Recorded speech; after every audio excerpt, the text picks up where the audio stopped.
Stephanie, hello and welcome to the show. Hi, Mark. Thanks so much for having me. I'm happy to be here. It's an honor to have you. It's a pleasure to have you. Thank you very much for giving us your time. I really appreciate that. Well, the gratitude is abundant on both sides. Bless you. Bless you. Thank you very much. Okay. Before I start, I would like that you kindly present yourself. Please speak about your personal journey. This is not now about your career or about work, but about you as a person, as a human being, so that people can actually identify with you. And then we will go for the professional stuff. I love that. Wow, what a great opening question. So about me, I work hard and I play hard. To reward myself for all of the hard work, I love to travel internationally. My favorite places in the world are Istanbul and New York City. Those two places.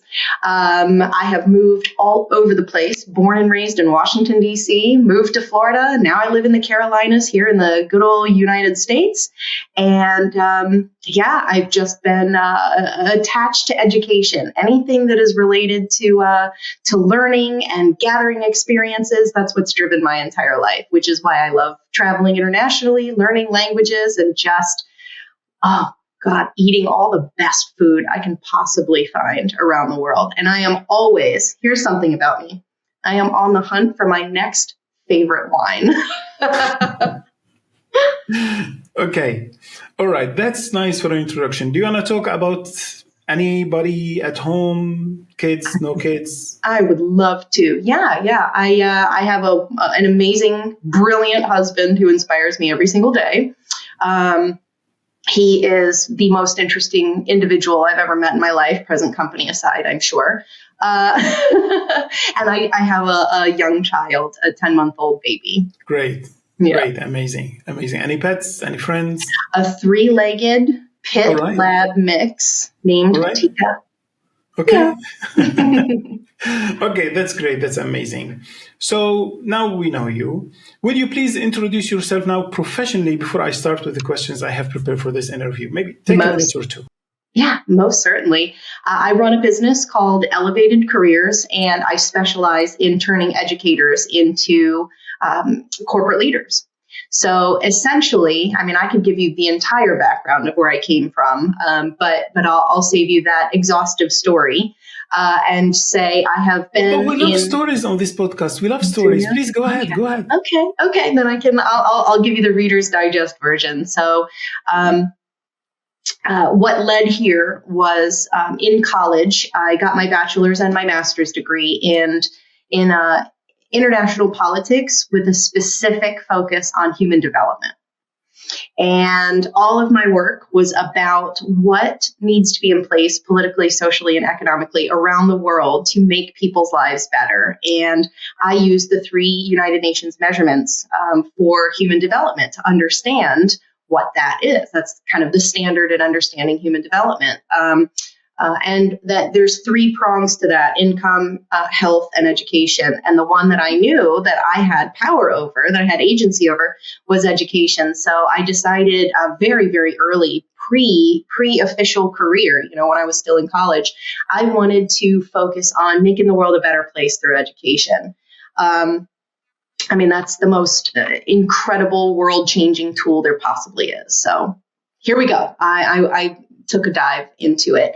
And I joined Teach for America. I became an educator. I had a 5-year plan. I wanted to become the Secretary of Education in the United States to make big changes for education, which I did not become the Secretary of Education for probably very obvious reasons. For any of your listeners, politics in the United States is not the most fun place in the world.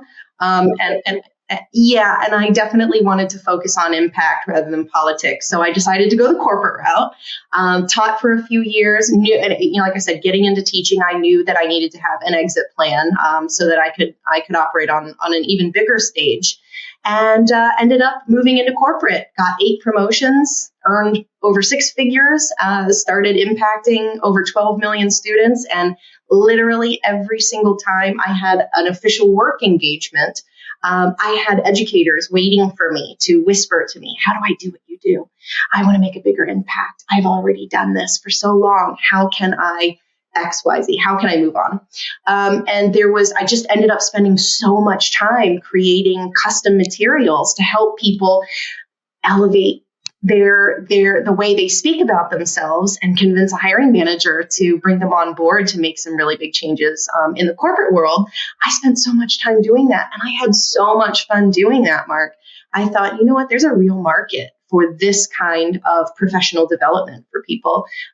So Elevated Careers was born, and now I focus on professional development, to the point resources, no fluff nonsense. We just get people to their best lives professionally, and whatever I recommend to people, it's always going to be something world building. Did I hear you correctly saying 12 million? Excuse me? Did I hear you correctly saying 12 million students? Yeah. Mm-hmm. Yep. I was very fortunate to work on teams that impacted 12 million. At least that was the last count. It's higher now. But yeah, I had the pleasure of being a corporate leader on teams that made really big impacts. And that's the reason why I know it's so important to consider educators for these high impact roles, because they've been there. They've done the groundwork. They have the sweat equity. They're the ones with the innovative ideas who are going to make it so that the state of education worldwide continues to be hyper relevant for today's learners. Wow. Mm-hmm. Wow. Okay, let me start from the beginning. What was the moment in your teaching career when you realized you were destined for something bigger outside the classroom? I love that question. Everybody has that moment and nobody asks that. So thank you for that. So when I was in my first assignment, I noticed that there was a real problem with engagement in my students. The majority of them were performing at least 3 years below grade level, to the point where there was no way we were going to be able to get them to be proficient on grade level with the materials that were given to us. It would have been more of the same. And so the experience that I had that I just loved was I thought, you know what, there's got to be a better way to get students engaged, to get them to remember these materials, and to make it fun and real life. And I noticed I had about 30 students in one class at a time, and I had 4 computers. That's it. That's the technology. And 3 of them didn't work. So I thought, we have to put computers in these students' hands. We have to teach them how to be computer literate. And so within one summer, between the end of one school year and the beginning of the other, I scheduled meetings with the superintendent. I asked if I could beg, borrow, or steal materials to make this classroom completely green, to make it paper-free. And he was so gracious and supported me in this. And I took everything that students were working on, paper, pencil, and for free. I didn't get any extra incentive. I didn't get anything more. I just thought this is so worth it. I have to test this out. Me, my students, and my teammates, I digitized all of the materials that my students had used. And whenever there were gaps or there were outdated materials, I just went ahead and created my own, uploaded them onto the computer. I differentiated everything, had my students log in. And I'm telling you, Mark, overnight, my students, their engagement, 100% of my students were engaged. Before, it was maybe 20%. And I can tell that the metric was my behavior challenges went down to almost nothing. Students became more responsible. And this is an elementary school classroom, by the way, a 5th grade classroom. So about 10 years old. Behavior instances went down to next to nothing. Student scores started going up. On that week's assessments. And I thought, we have something here. We have something here. If what we've been doing before, if what companies we're partnering with continue to provide the same resources that we've had since the 1980s, it's not going to work. And so I thought, I've got to take this. I've got to tell people about how this works. And that was my, start your exit plan. Start finding places that want to do these kinds of things. And I never looked back. A lot of people actually would dream of doing something like what you have done, but wouldn't dare. Why do you think that is? Why do you think they wouldn't dare? I think a lot of people are afraid because they have like obligations, like children and a spouse and commitments and payment installments that they have to come up with, and they wouldn't dare actually take this step. Well, you don't take the step without having something certain in your hand. But that's the point. People allow that fear to prevent them from even exploring a plan. because they already talk themselves out of it and undervalue themselves. And that's what it comes down to, fear and undervaluing yourself. And that there are so many opportunities out there. And this goes for everybody, not just educators. If you let fear talk you out of what you could get, there's no way you're going to get it anyway. So what it takes is just the more momentum you build by working a plan that feels safe to you, the less fear has a hold on you. And that's what I specialize in, being tactical about plans, getting from A to B. Amazing. Okay. You've helped educators land jobs at top companies. I don't want to name them. I'm not promoting them, but like very, very well big names. What is the most rewarding transformation story you've witnessed? Tell us just something that really, really impressed you and that left an impact on you. Sure. So recently, actually, the first one that comes to mind, there was a school administrator, and teachers, so many classroom teachers believe that administrators are so much more marketable, or they have these official leadership titles. But I'm here to say too that administrators, people in these leadership roles, also feel imposter syndrome, and they're very nervous. Like you said earlier, they're very scared to make this jump sometimes. And there was one particular client that I have, and she came to me and she was just at the end of her rope. She was so scared. She was so upset. She said that she'd been trying to find a different role for over, I think, 7 or 8 months. And she found me on LinkedIn. She contacted me. She said, "This is just in time. I'm about to have to foreclose on my house." She said, "I can't make my payments anymore." She said that her unemployment funding was about to run out. She didn't know what to do. People weren't noticing her. She wasn't getting interviews. Please help, please help, please help. What do I do? And literally the first time we talked, she cried, for a good portion of our meeting. And so we calmed down. I gave her some techniques to help calm her nervous system down, to help her step into, just a place that was just neutral, not happy, not excited, just neutral. And then we focused on, okay, what have you done? Tell me about, let's not talk about the things that drove you from your job. Let's talk about the things that you felt really good about that you were doing. Don't worry about what other people said. Don't worry about any toxic workplace or managers or whatever. What did you feel good about? And we pulled her out of that fear zone and helped identify what were the tasks that she liked, what were the projects she was most proud of. And then we matched those things to potential roles that she would be a good fit for.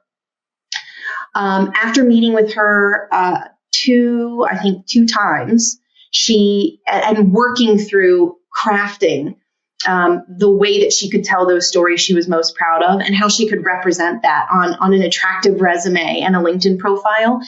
She ended up getting offered a job that she was very well qualified for, really excited about. And she started, I think, within a month and a half of our first conversation.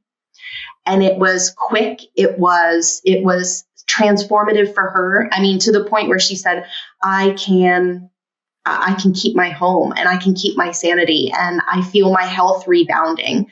And it happened so fast. But I have so many other success stories, Mark, that it was really hard to think about that. That's just the one that was one of my most recent ones. But I have others where people didn't really know what to do or how to present themselves. And then within a few months contacted me and said, "Steph, your advice worked. I started getting noticed.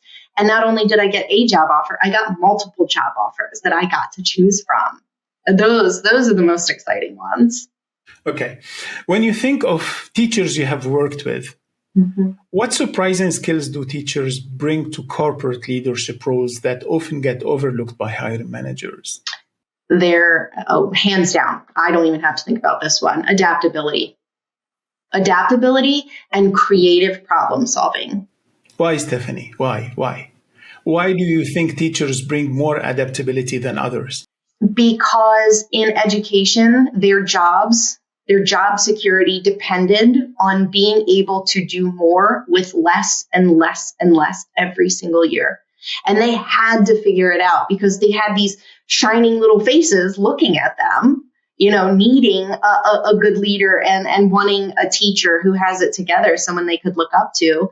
And more often than not, teachers, their classrooms were getting more and more full, but they weren't given more resources, or funding was cut for a particular program that they really liked. I mean, there's so many reasons why teachers have had to be adaptable, and not just on a big picture scale. In corporate, we have strategy meetings to set ourselves up for Q1 and Q2, and we have check-ins, and, we talk about big picture adjustments, and then people go work on them. For a teacher, they don't have the luxury of that. They literally have to adapt to changes every single day. A student is out, there's a fire drill, they're sick and have to make plans, and they think nothing of adapting on the fly.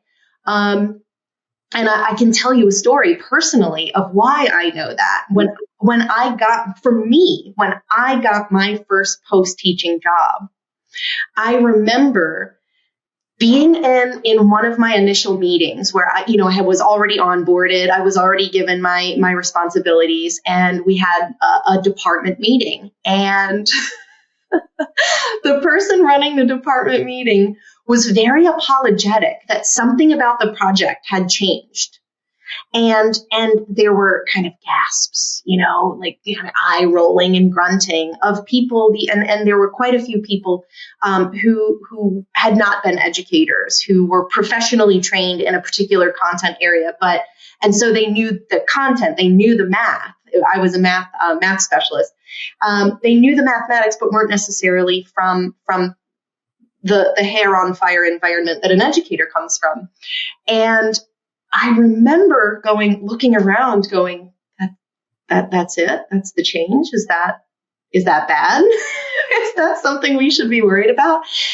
And so I heard people around the proverbial water cooler mumbling and getting frustrated. This project keeps changing. Why, this is so challenging. I'm just not going to do this. I have to talk to management. And I remember thinking, I can do that this afternoon, and it's not a problem. Should it be a problem? I remember getting the work done 3 times as fast as people who weren't educators. And of course, I kept that to myself because I'm not going to alienate myself. But I remember looking around going, if this is all you're worried about, I'm going to go get another cup of coffee, settle into my office, and not have to deal with 3 kids in a fist fight. I can handle this. Teachers bring that kind of, and by the way, the things that corporate thinks are big problems, teachers look at and go, no problem. I know how to handle that. And they do it quickly, and they do it quietly to the point where they're not going to bother anybody. That's the kind of people that corporate needs. And they just, so many people in corporate don't realize that that's the kind of tenacity that a teacher brings. And I'm working hard to change that perspective. All respect. Okay. If you could go back to the start of your transition, what would be your advice to that 2015 Stephanie? Never, ever undervalue yourself. Never undervalue yourself. Stay humble, of course, but step into the personality of the person you want to be seen as. Do you want to be seen as a timid, I'll work for peanuts teacher, or do you want to be seen as the problem solver they've been waiting for, and you have expectations that you will be compensated well for that? That's it. I mean, I've been giving you long answers for everything. This one's a short answer. Just don't ever undervalue yourself. You'll get to where you want to go twice as fast, because in corporate, things are negotiable. In education, things are not negotiable. Here's your salary, take it or leave it. In corporate, you can negotiate practically anything. I feel that you kind of have experienced a lot of misconceptions that teachers would have about companies, right? What are the worst misconceptions, or the most common misconceptions of which that teachers have about the corporate world, and how do you help them overcome those, by the way? Sure. There is a misconception that stems directly from the environment of education, where you are expected to do everything. And when your plate is already full, if you're asked to do something else, you better say yes, or your job is in jeopardy. And that's not how it is in corporate. Sometimes in some places. Yeah. I've worked for amazing schools that it's less that, but, and I'm speaking in general terms because I have experience on the other side of that. And the majority of people who come to me, that's one of the, and this is database. This is not just me, flinging around theories. The majority of clients I work with say that that's part of the reason why they decided to elevate their impact elsewhere is because they are not allowed to say no, even if they're overstretched and overworked to the point where they don't have anything left for their families. So the misconception when folks move into corporate is that that's the same expectation, that corporate is even bigger and even faster, and you have to be everything to everyone and do everything for everyone, and that's the only way you're going to get noticed. And that's not necessarily true. Now, will there be companies that you move into that might match that? Sure. There's always going to be great companies to work for, and there's going to be less than great companies to work for. And that's a new skill that you'll have to build once you're in corporate, is understanding the difference and being able to be your own best advocate.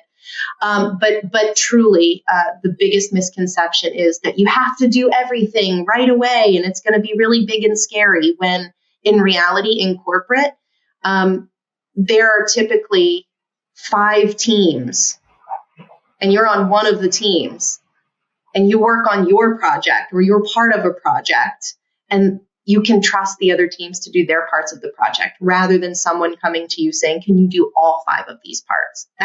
That's the reality of education. In education, you're asked to do all of those things all on your own. In corporate, it's not like that. And that's challenging. Some teachers, when they move, or educators, when I say educators, I want to be clear too. I'm not just talking about K-12 classroom teachers. I'm talking about administrators. I'm talking about, I'm working with several assistant superintendents and superintendents. I'm working with higher education professionals, professors at Ivy League universities I've worked with. So really anybody within the education system. But that's it. A lot of educators who move into the corporate space, they also have this sense of, I'm not doing enough.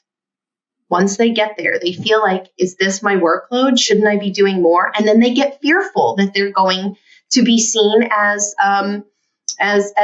lazy, or they don't work hard enough. And it's just such a mental block that is so easy to overcome once you can accept that corporate, just they're paying you a retainer to do the work as it comes in, and stop worrying about not doing enough.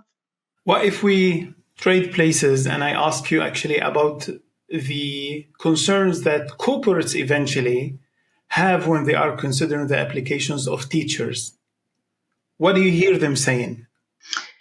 Just so that I heard you correctly. So you're wondering what I would tell a corporation who is what looking. You hear corporates saying, what their concerns would be about hiring a teacher for, of course, a non-teaching job, something else. The number one issue is that they don't have corporate experience yet. But it's a catch-22. How do you get corporate experience until someone hires you in a corporate environment to give you corporate experience? And that's it.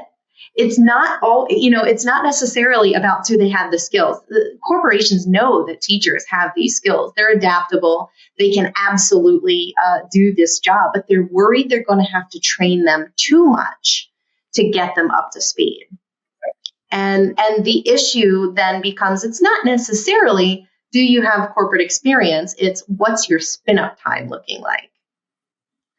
And that's why to overcome that, I just tell teachers, I tell my educators, look at the systems that you're going to be using. Look at the software. Look at the hardware you're going to be required to use. Self-assign, do your own homework, and then put it on your resume that you are functionally literate in these particular technologies. Tell them what your plan is to upskill so that the burden of training won't fall to your new team. And that's going to impress the heck out of a company. So that's it. It's a simple issue that can be overcome with the right techniques. Do you read or do you hear sometimes about teachers going for extreme action because of the bullying, especially on social media? Wow. You mean like in terms of leaving, just quitting? or what would you consider extreme action? Well, for example, recently, this is a very, very sad thing, and I'm genuinely very sad to mention it, but recently a professor in Tunisia killed himself actually because of the bullying that he went through of his own students. They were like bullying him all the time on social media, and he got to a point where he couldn't take it anymore. He killed himself. And frankly, my research on Google recently showed me that this is not an isolated case. There are cases like this in many countries like South Korea, where professors actually go to extreme action because of the harassment and the cyberbullying that they go through, such as, for example, students filming them and then putting those in a very mocking way, of course, on the internet. Is this something that you see as growing or as very present in the media? But before I answer that, I want to send my sincere condolences to the families of the educators who are impacted in this way. What I am seeing, I don't have personal experience with an educator expressing to me that they have considered an extreme action like that. Now, have they? Maybe, probably some of them. But because I'm not a mental health worker, maybe they don't share that with me. But in general, because I keep my finger on the pulse of what's going on in education, major trends in education, I can absolutely say that there is a growing mental health crisis amongst educators in the United States and worldwide. Yes. Now, speaking to my specialty, education in the United States, or my wheelhouse, yeah, it's a growing problem. And teachers are being forced to, as I said, in many cases, when I said earlier that they're being forced to do more with less, that doesn't just go for the content or curriculum or the teaching practice. In many cases, it's having to do more.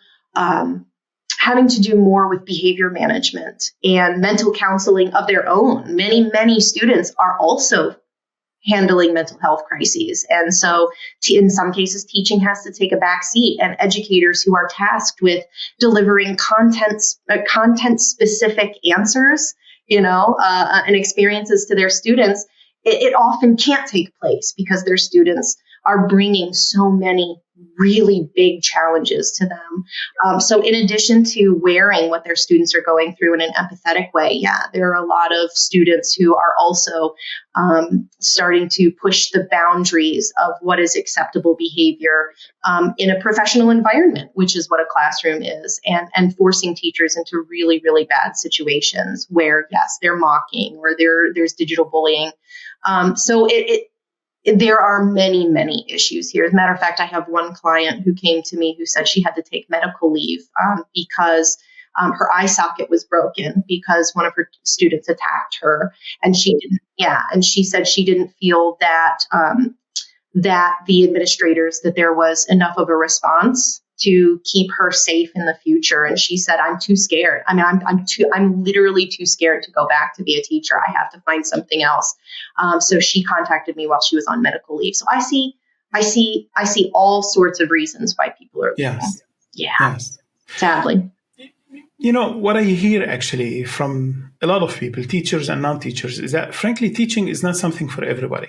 I mean, to start with, it's a job that requires, exactly as you have been saying and alluding, a lot of patience, which frankly sometimes is beyond a lot of people. I personally admit, frankly, this would be a challenge for me. I would be very proud of myself if I could do it, but I know that this would be a challenge because, I mean, I have tried teaching, and frankly, it's a very challenging job because sometimes you have indeed some students who are really provocative. And you need to stay professional, stay composed, and stay quiet, and not let them drag you where they want to pull you.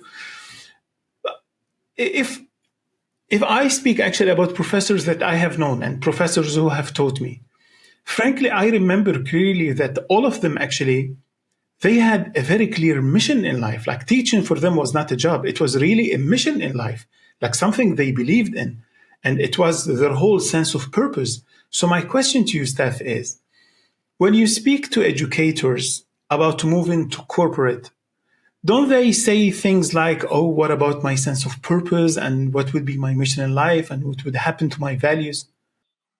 Yep. All the time. All the time. That is probably in the top three concerns that educators bring.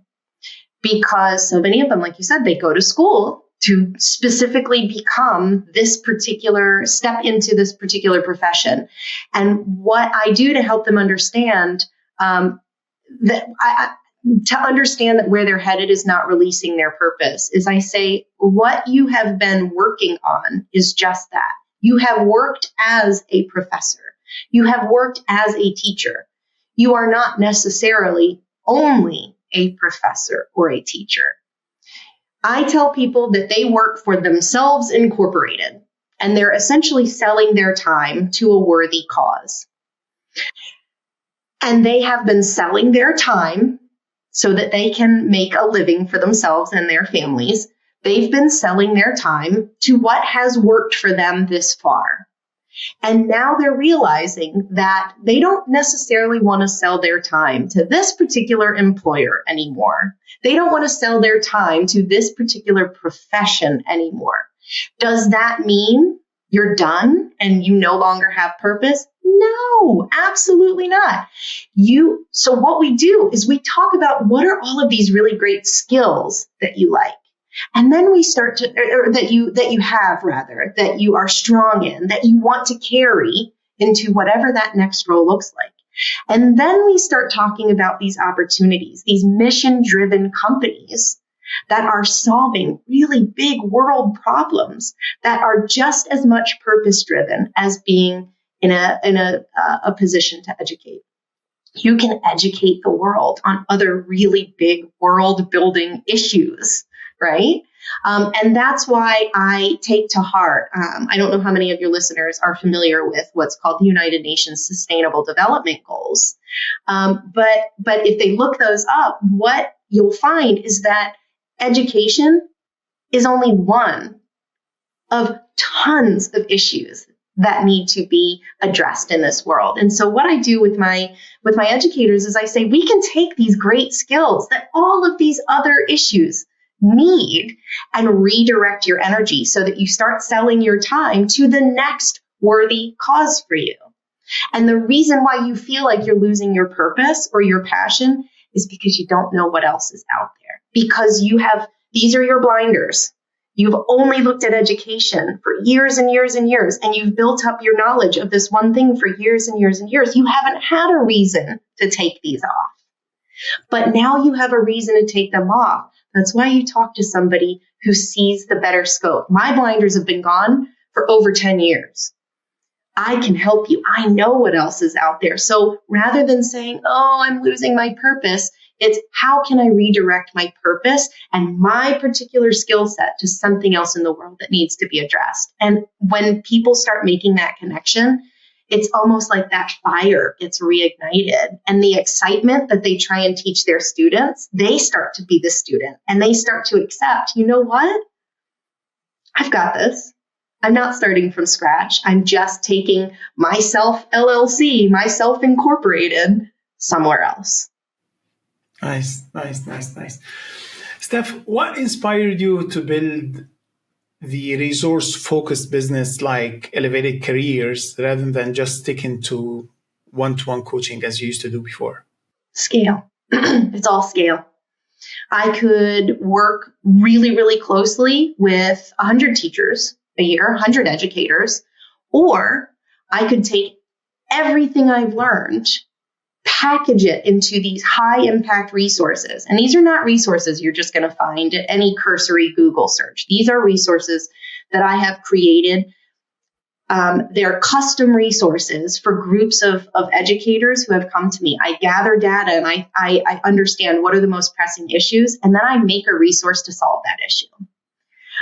And since I've already made so many of them, I started compiling them again. I started understanding, okay, how can I make this as streamlined as possible and reach as many people who want to make this shift as possible? Because I'm one person and I want to be able to give white glove service to literally everyone I speak to, paid, not paid, doesn't matter. I want to be your person to help you build your best life, but I myself cannot keep up with the demand, the growing demand of this kind of revolution that we're seeing. And so I decided to marry my one-on-one coaching model with creating these high impact, no fluff resources, so that as many folks could be supported with or without me. And I'm very confident that these resources are going to be helpful. Okay. Steph, you emphasize actionable strategies over kind of feel-good advice. What's one tactical tip that, in your opinion, your experience, can make a huge difference for somebody who is starting their career transition today? When you are, such a good question. There's so many answers, so many possibilities. But if I had to choose one, I would say, think about, before you even touch your resume, before you touch your LinkedIn profile, break down the discrete skills that you have, not the tasks that you've done. Don't just write down the tasks that you've done. Think about the big picture transferable skills that you have. And I'm talking about things, adaptability, creativity, collaboration. These are the things that are difficult to quantify. Think about the things that you're really good at and do your research and look at other roles that require this kind of these kinds of soft skills. Then we think about the tasks that you've had. What are the hard skills that you've used? What are the technology-oriented things that you've done? Now you're starting to figure out where you might be a good fit in the future. You'll find job descriptions for roles that interest you. You will.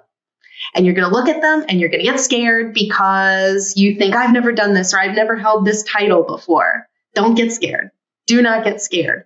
Go through these job descriptions line by line and figure out, write down how you've done anything even remotely related to these tasks.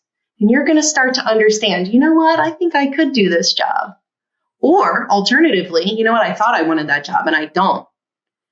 You're going to think about what you want to walk towards, not what you're running from. Think about what you're walking towards. And then any of your materials that you create, your updated resume, your LinkedIn, use the language of the job you're going for. Use the language of the mission and the values of the companies you want to work for. Don't just list the tasks you've done in the past. Start thinking about, if a job description is a question, how can my transferable skills be the answer? And write your materials to that. How am I answering that question? Because I promise you, recruiting and hiring has changed. People are looking for specifics. The job market, there are so many people applying for jobs that what you need to do is stand out. You no longer, like, gone are the days where you can say, hi, I'm so-and-so. Look at this amazing 3-page resume. I have all of these experiences. And you hope that whoever you're handing it to is able to read through each line and go, okay, well, I need that. No. Okay, I need that. Nobody has time to do that. Your materials need to be, I'm the person with the experiences. And you have to get creative because you've never been in that role before. That's where people like me come in and help you figure that out. Let me share with you something out of my own personal experience. Sometimes at the Swiss Quality, I do help with HR stuff. Recently, we published a role on LinkedIn. And I think within 27 minutes, we closed the role because we had way more than enough candidates. 27 minutes. Like, we had way more than we wanted in candidates. And very interestingly, most of them, and I genuinely mean it, most of them, like more than 90% of them, do not do what you have just advised. Use the language that they use. No, They want to describe themselves in their own terms. They want to describe what they have done, what they think was great, was absolutely amazing, even if it is a complete mismatch to the current role. And actually, it plays against them because what they are talking about is something that has nothing to do with the current role. So you could be an amazing human and nobody's questioning that. And you bring up a valid point that just made me think of another issue that career changers face is that when they get a thank you, but no thank you email, we've decided to move on with other candidates. There are so many people that take that to mean nobody wants me. I don't feel good about this. I need validation to know that I'm the right professional. But number one, it doesn't mean you're bad at your job. It doesn't mean you're not a great person. You're probably a wonderful human. You need to help the person in your shoes who gets flooded with applicants in 27 minutes. You need to help that person see that you can cut through the noise and give them what they need. Because the way you present yourself in the beginning is the way you're going to work for them in the future. Absolutely. I absolutely agree with that. Let me just give you an example. For example, sometimes we advertise for a role as Microsoft Dynamics 365 Business Central Functional Consultant. So it's a software. It's an ERP software from Microsoft. And then if you go through the people who have applied, genuinely, Steph, not one had exactly the right profile. All of them were either two junior people who are trying to get something, or actually people who are from completely different software, and they come and say, oh, but I can learn it very fast. And I'm like, thank you very much, with all due respect. We're not looking to teach somebody. We're looking for somebody who can help us, somebody who is ready for the job. But just to confirm actually what you said, yeah. And in that case, that goes back to what we were talking earlier. In that case, do your upskilling yourself. If you are a junior person and you're looking essentially to land a promotion role for you, and there is a specific technology that's required, then one of the biggest mistakes is you're expecting your new employer to train you. And the newest employer, they're looking for someone because time is money. They're already taking a big risk hiring. There's so much money. There's so many resources that go into hiring someone. And then when someone says, well, I just need someone to take a chance on me. That's the thing. Nobody wants to take a risk on a candidate. They want a candidate who either has the experience or can very, very clearly articulate that, hey, I know that you require this. My last jobs haven't put a heavy emphasis on it, but I know you require it. So I've been taking this course myself, and it can even be a free course. Open source, go on the internet, right? And you can say to the Marks of the world, okay, well, I know that you need this. So here's what my learning plan was. Here are some projects that I've already done with it. And here's my continued learning plan. If somebody presented that to you, what would your response to that be? I don't know in other domains, but in IT, where we are as a company, frankly, even when you hire somebody who's really the right profile, like for example, you have a Python project, you need a Python developer, you get a Python developer. He is already, or she is already experienced in Python. But the time that they need to understand the company's culture, to understand the project, to understand what you're trying to do, to understand where we are in the project, and to start actually working with the team and to be up to speed, genuinely, you go through those phases of actually creating the team, making, forming, norming, performing. Most of the time, they need up to 6 months to be really on top of their game. So how about somebody who is a complete mismatch? And then, right, in the beginning, who's a mismatch, who says, I just need someone to give me a chance. That's just too much of a risk for a company to take on. So that's it. Oh, that's right. I promise you, yesterday on LinkedIn, I received a message from somebody, literally begging, saying, please just give me a chance. There is this and that, and started telling about his personal life, saying, just give me a chance. And I was, okay, I'll give you a chance. I gave her an appointment, and it was today, just before this meeting. Can you imagine he didn't show up? I promise you, very often you have people contacting us saying, please give me a chance. All I need is a chance. I'm very motivated. I have this, I have that. I have done this, I have that. I'm like, okay, fair enough. We'll give you a chance. They don't show up. Oh, well, I hope he's okay. I hope whatever prevented him from showing up is not something critical. But I understand your point for sure, is that, if you get to a point of panic, these mistakes are going to happen. If you don't have a good strategy and you seek out actual clear steps to take to keep guardrails on your career change, you're going to drop meetings. You're going to forget things, and it's not a good look. And you end up burning bridges before they're actually fully built. Man, that's tough. That's tough. Okay. Another question, if you allow me. Looking actually at your literature, looking at what you say about yourself on LinkedIn and other places, I read that many of your clients have landed promotions quickly after transitioning. What are the key steps to standing out early in a new corporate role?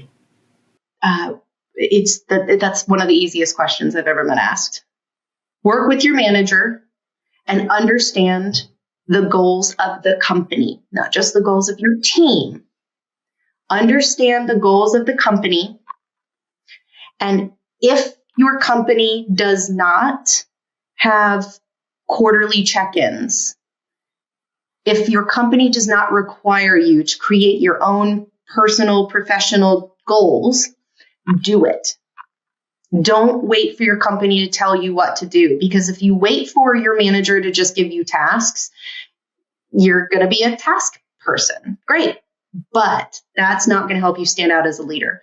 Talk to your manager, get a clear understanding, and let them understand that you are interested in always keeping the company's greater goals at the forefront of your mind and how your team contributes to those goals. And then how you contribute to your team in a way that contributes to the company's goals. And write them down and insist on quarterly check-ins with your manager about your progress. And here's the thing. You're not actually always going to just be asking your manager for feedback. It is a way that you keep your contributions to the team's goals and the company's goals right in front of your manager's face. And you need to track all of the things that you do. And that's a weird thing for people to do because they feel like it's tooting their horn, or they feel like it's bragging, or it's not humble. But your manager is managing multiple people. They cannot possibly track the small daily things that you do or the weekly things that you do in pursuit of these goals. But if you track it and you add dollar amounts to your metrics and say, well, based on these goals, this is your return on investment from me. This is how I've optimized this process to save the company money or time. Oh my gosh. Okay, well, this person clearly knows how to align effort with goals. Maybe they should be in a promoted role. Let's put them at the front of the line. That's it. It's that simple. It is creating goals and tracking them and keeping them in front of your manager's face. I wish I had you coach in the 1990s. We live and learn, though. You seem like you're doing just fine. Okay. Looking at what you do, actually, you've got a program, like let's call it your flagship program, and it promises to accelerate career changes. Yeah, we just mentioned that even when we get somebody from the right domain with the right experience, they need 6 months. Tell us, please, a success story that embodies the impact of your program. Show us in a case or in a story how you helped somebody accelerate their career change. Absolutely. So I have so many clients who are going through my flagship course right now. And just to be clear, my flagship course is a self-paced, do-it-yourself, step-by-step system to go from not knowing what you want to do after this particular career to figuring out, getting your materials in order, networking, preparing for your interviews, and then getting hired and getting promoted. Not my one-on-one coaching, that's separate. So in the flagship course, the Career Change Accelerator, I have, if you want me to give you one example, there's one particular person who has gone through the entire program. And remember, everything I use in my coaching, it's literally the same thing I do in my one-on-one coaching. And there's lots of interactive, lots of ways to personalize this course. It is not one size fits all. But this particular person came to me and said, I don't know which of your programs would be a best fit for me. What do you recommend? I asked a few questions. What have you tried? What do you feel? What does your gut tell you is the problem? A few other things. What's it costing you? And then we figure out, should we go the one-on-one route or should we go the accelerator route? And for this particular person, the flagship course was absolutely the right fit. And this person had been still teaching, and they came to me and said, I've been teaching for years, and I've been trying to get out of the classroom for years, Mark. This is not just a couple of months. This is not, I made the decision and now I went years. They said that they had applied to over 500 jobs. Yes. Over 2-3 years. And I said, okay, it sounds like your strategy is off, and it sounds like the way you're presenting yourself is off. And it sounds like you aren't really sure what you want to go 500 applications. There's no way you're sure that this is the path you want to take. What that person's doing is just applying to jobs that they believe they would be a good fit for, and then getting desperate and applying for any job and still getting turned down because they're not tailoring their materials. They're not doing the research on the company. So this person enrolled in my course, and they worked through the steps. They went slow. They slowed down now to go fast later. They stopped. They did an inventory of their transferable skills. I gave them very clear expectations that they might not have known for corporate, that they've been spinning their wheels for years because they didn't do that part of the research. We figured out their skills. We match their skills with specific roles that other people like them with those primary skills have already moved into. These are probably good fits based on data. They narrowed their search. They stopped just what's called spraying and praying. They just stopped spraying their resume everywhere and hoping somebody got back to them. They reduced their effort and they focused on specific roles. They started getting interviews. And then we started figuring out which of your resumes, what materials, or they started figuring out. They were updating me, because in my course I have check-ins. Like, I want to hear from you. Tell me how it's going. What would you change? So this is all based on the check-ins that they wrote back to me. They started getting interviews once they started realizing that I needed to be more targeted. And once they started getting interviews, they moved to the next module. How do I prepare for these interviews? What are the foundational questions they're going to ask me? What are the same questions I'm going to get asked in 99% of interviews?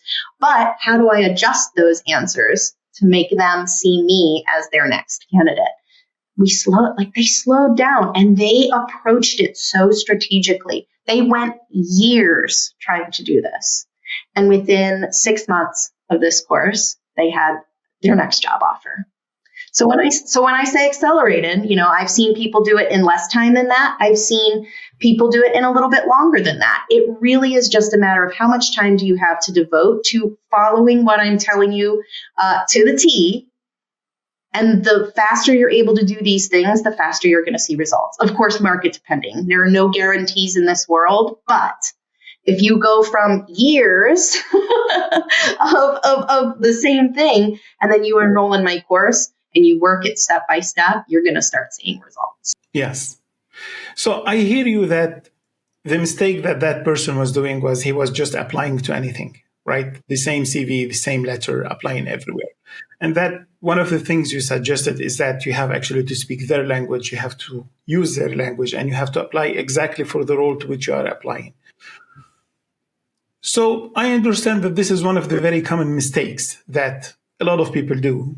A lot of candidates do, not only teachers, but a lot of candidates do, that they send a generic letter or a generic CV, which is not custom made for the job they are applying to. What are other common mistakes do you see, especially teachers, doing when they are applying for corporate roles? We covered some of them already. We talked about using backwards facing language instead of forwards facing language. So just listing all the things that you've already done, which I think gets to the point of what you just said. Some other mistakes aren't necessarily what they're doing in their resume. It's who they're applying to. If you're not being targeted enough, you're never going to really be sure that this is the opportunity for you. So in addition to the biggest mistake of using a generic resume that speaks, your past language rather than adapting to whatever the company really needs. It's applying to all of these different areas because you're starting to feel desperate.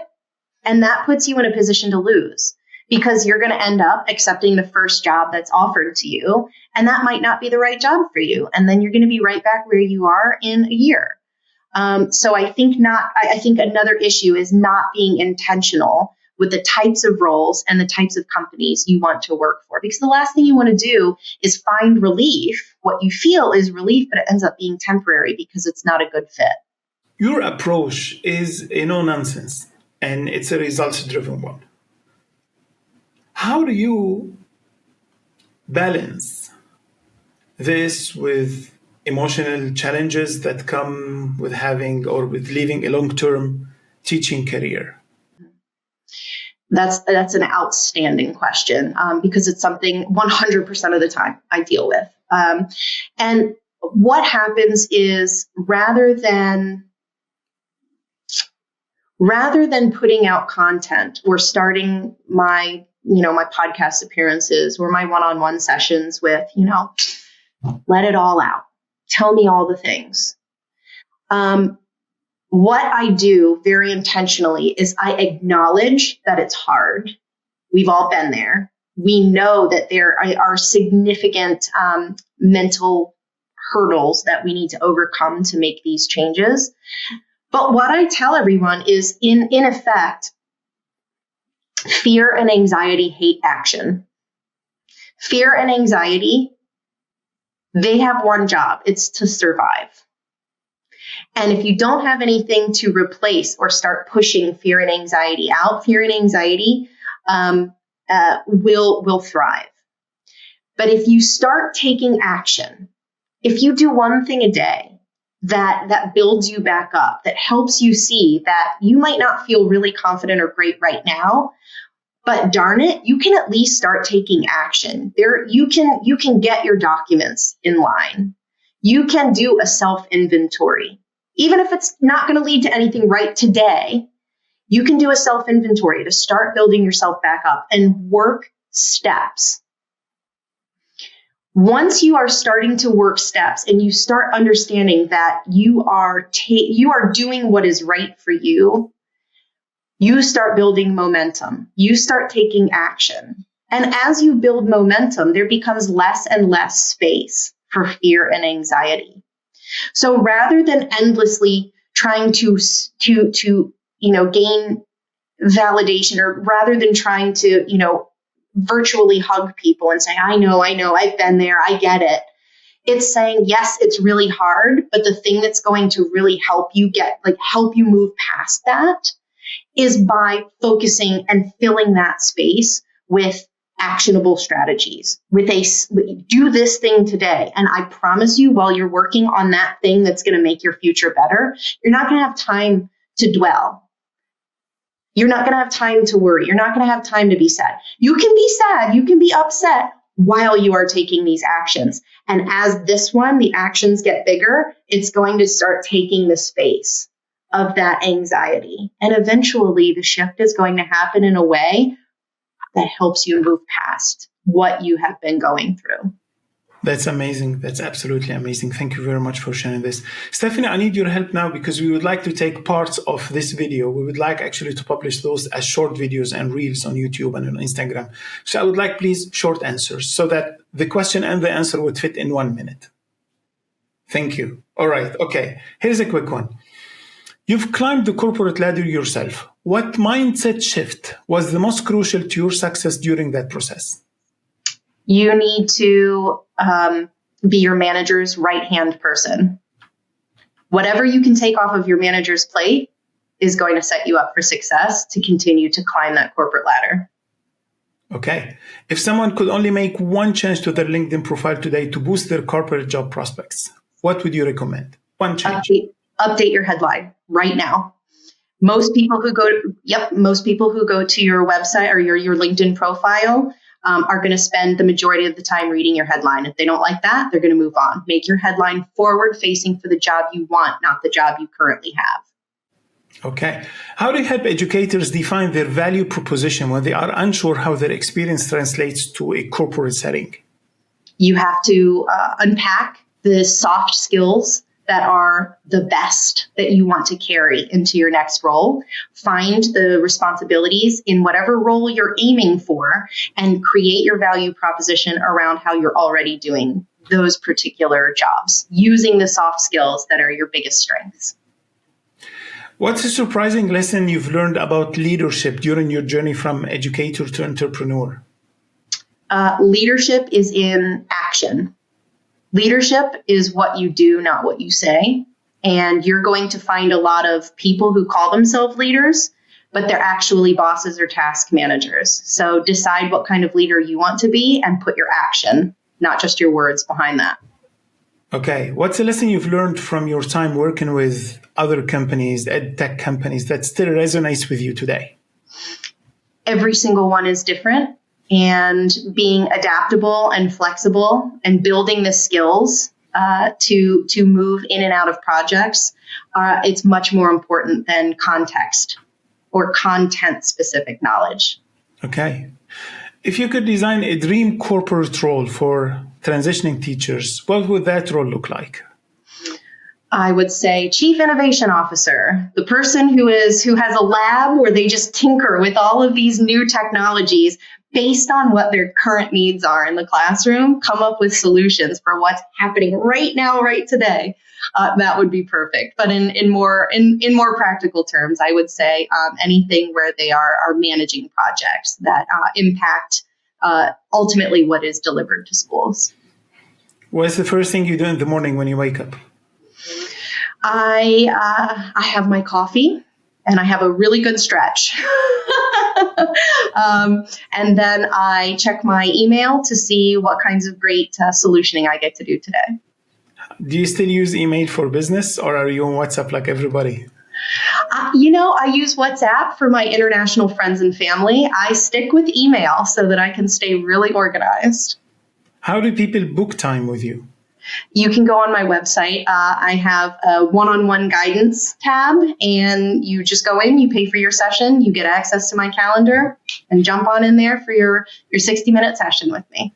Kindly state the URL of your website. Oh, it is www.elevated.careers. Elevated.careers. Yes, sir. A new nice extension. Okay. How important is sport for you? Sports? Yes. Oh, I love them. Actually, I have a Turkish husband, and he has. That's right. He has turned me into a Fenerbahce super fan. So definitely Turkish football is something that's big in this house. But otherwise, sports, been there. American sports pretty fun, but honestly, I wish I had more time. I'm more a documentary kind of person. Do you live healthy? Do you eat healthy? Oh yeah. Mm-hmm. The more natural. Organic? It doesn't necessarily need to be organic, but I have a rule. The more water something has in it, the healthier it is for me. So I tend to, that's kind of my rule if I'm going to behave myself. Do I go for the cookies, or do I grab, some juicy fruits and make a really big, delicious smoothie with some oats? When I want to be good, yeah, I eat really healthy. Great. What's the next great milestone in your journey? Well, I have gained over 20,000 followers in 8 months. So I'm looking to quadruple that. I'm working on some marketing so that I can reach as many people as possible to help as many folks build the lives they want. So in terms of professionally, that's the milestone. Personally, I am looking to become a power lifter. I love to work out. And don't hold me to this, but by the end of this year, I really hope to be able to squat anywhere between 250 to 300 pounds. Great. Great. Okay. Have you learned how to say I love you in Turkish? Seni seviyorum. Oh. Çok seviyorum. He's lucky. He's very lucky. What is one question you wish people ask you more often in interviews like this? Why this? Why do you care so much? And why coaching? Because coaching these days could be a real cottage industry. Everybody says that they're a coach. Why this instead of something else? And I would assume you want me to answer that question, or shall we leave it a mystery in a book that we can't understand? Which one would you prefer? You want the answer or no answer? No, the answer is great too. You want the answer? Why this? Because people to people matter. People are always more important than anything else in the world. And I feel like if people have the support that they so deserve, rather than dealing with the guilt that they put on themselves, I think the world will be a better place. If people are happier and healthier doing what they want to do every single day, making an impact, the world's going to be a better place, period. And so I see that if I'm helping world builders, then in some way I'm helping build the world itself. That's absolutely amazing. Thank you very, very, very much. It was really a very, very fun discussion. Thank you very much. I'm very grateful to you. The pleasure was all mine. I'm so glad we got this opportunity. And thank you for all of the wonderful work that you do. I know that you're inspiring people left and right, and I'm looking forward to continuing this professional relationship. Thank you. Thank you, Steph. Thank you very much. It was really great talking to you. Thank you. Absolutely. Thank you. Have a great, great, great day. Be well and happy 2025 to you. Thank and you. all Happy your 2025 audience. to you and to everybody listening. Thank you very much. Bye, Steph. Bye-bye.